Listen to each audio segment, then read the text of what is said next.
Hello everyone, this is Roxana Bangura of the Roxana Bangura channel here on YouTube, as well as the Bangura Chronicles on Patreon, that's Patreon, and Facebook. And we're here today with my girlfriend Ana Siller, but in Spanish is Ana Siller, Siller, and she is the creator and founder of Mexican Ajijic. That's MEXICANAJIJIC.com. And Anna happens to be a relocation specialist here in the state of Jalisco.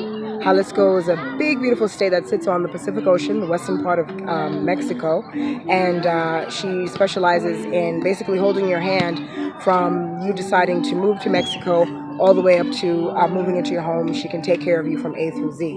So she's my girlfriend. I'm here in Jalisco with her. She lives in the Lake Chapala, Ajijic area, and she happens to be a Mexican woman, Mexican-born woman. She's fully bilingual, so she's licensed by the country of Mexico as an official translator. So she's a bad chick. She's a bad chick. So we're here at the lake. Our children are playing. I don't know. I'm going to show you the lake really quick. I don't know if you can see it, but it's big. It's the largest lake, as I said before, in the whole entire country. So we're going to talk to Anna briefly about life here in Jalisco, and so just tell us about where you were born, where you grew up. Well, I was born in Mexico City, and I was taken as a baby to the border of Ciudad Juarez and El Paso, Texas, where I grew up fully bilingual. And about 10 years ago, I moved to Guadalajara with a friend of mine, and I was 21, living by myself for the first time. I always used to come to Chapala, as many people from Guadalajara come to Chapala for the weekend to relax. Once I had my baby, I thought I needed better quality of life than the big city of Guadalajara. So I thought, where can I live with really good weather and beautiful views and put my bilingual skills to use? So I moved here to Chapala 2 years ago, and ever since then I've worked as a concierge or rental concierge. So I help people acquire properties from when they're in the US. I communicate with them, I check out the house, I tell them what I think, I send them pictures, I handle the contracts, make sure there's gas, electricity, internet, everything when they arrive. I also pick them up from the airport. I provide tours for people who are planning on moving here. And as Roxana said, I've been in school for a year to be certified as a legal translator by the Judicial Council in the Supreme Court. And she bad. And I'm just a hairline away from getting it all taken care of, but it is going to happen. It's just a matter of time. So once I do that, I'll be getting called to the court when expats or any English-speaking person needs to go to court. They'll have a right to have a federally licensed interpreter, which will be me. So let me ask you, the relocation services, who is your client? Do you have a typical client? What is the mix-up of people that reach out for your services? So the main idea of my services is that I don't work for a real estate company or a property management company. I work for the client. So what I do is I advise without any interest. Without any interest. Okay. We're making a fun video right now. Say hi. Hi. Ahorita vamos. Isn't he cute? That's my king. No traigo batería. Oh, okay. So that is my shtick, is that I don't work for anybody. I don't have any special interest.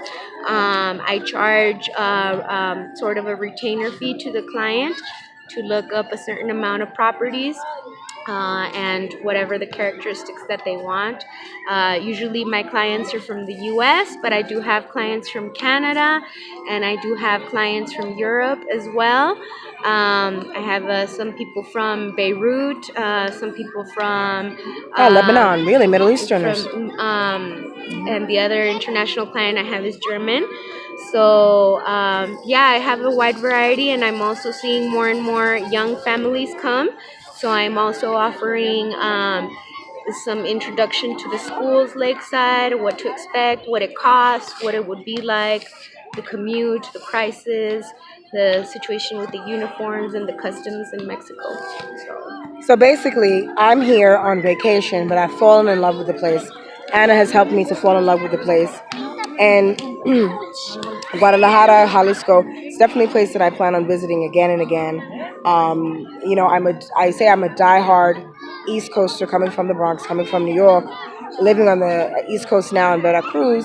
But it's a whole different vibe out here, and it's truly beautiful. What would you say?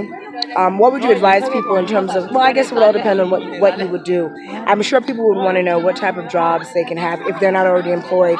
If you're going to work for yourself, what would you have any advice on that? And to earn a living, what in this area, and what would it be? What would it cost? I guess there's too many variables, but yeah. Well, I first would like people to know that 80% of people in Mexico make less than $500 a month. So it is not, a country where you should be thinking that you are going to be very successful or make a lot of money, especially for expats. They would like to take on English as a second language classes teaching. That's usually not a very well paid job. As a teacher, unfortunately, very exploitative job. Other than that, a lot of people work from home. So you got to make sure that there is good access to the internet, which is unfortunately something that is not available here in Chapala as of now. So, but many other people, they will get into real estate, Airbnb their houses, manage properties, become agents. That's usually what. So you have to be a self-starter, Mm-hmm. Entrepreneurial self-starter. Right, and other than that, then just do what I did, find a niche and fill it, and come up with needs that people didn't even know they had, and answers to questions that they didn't even know they had is the main idea. You and I had discussed the other night what you would define as your pinnacle of success, and I had mentioned paying it forward. Do you want to share what that is? Right. So I think that more than when I have a house or a car or travel the world, my definition of success, my visualization of where I want to be is having a law firm. I'm also in law school, and on top of everything, I'm also doing law school. So once I'm a lawyer, I want to employ single, young Mexican mothers. I want to train them in English. I want them to become lawyers, good accountants, and I also want to support the university that's being built here so that we can have more qualified professionals lakeside to take care of this influx of expats that we have here, which is had a tremendous boom in the last year due to the political situation in the U.S. And also the rate of baby boomers that are retired.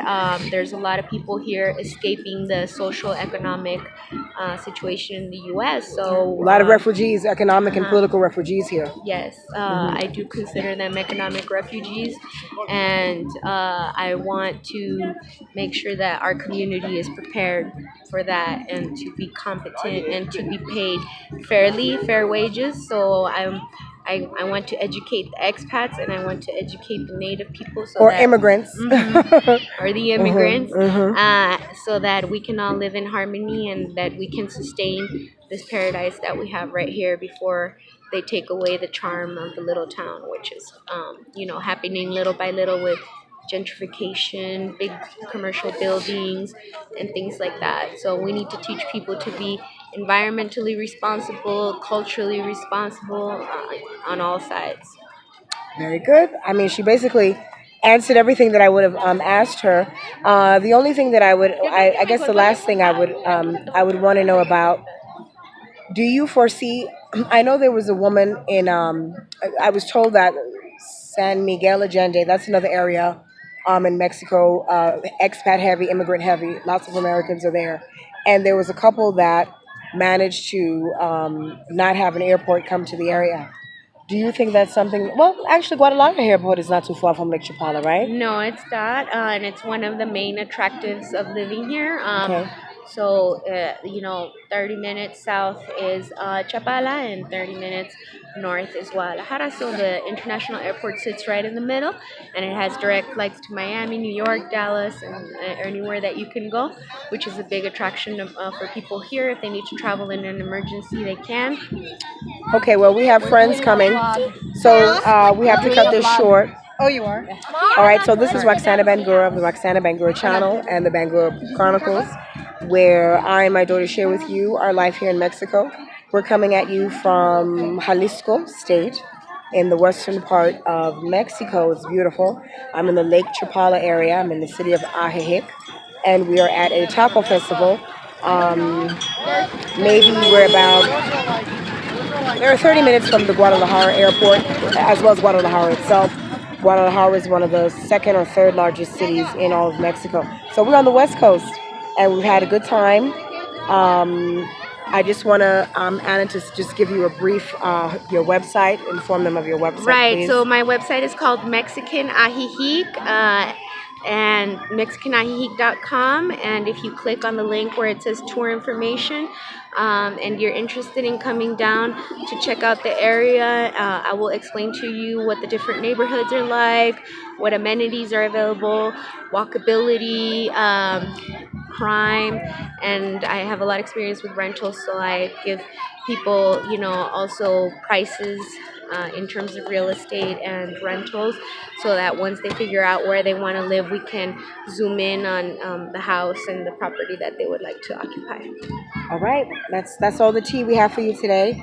And this is Roxana Bangura. We are out. Have a good one.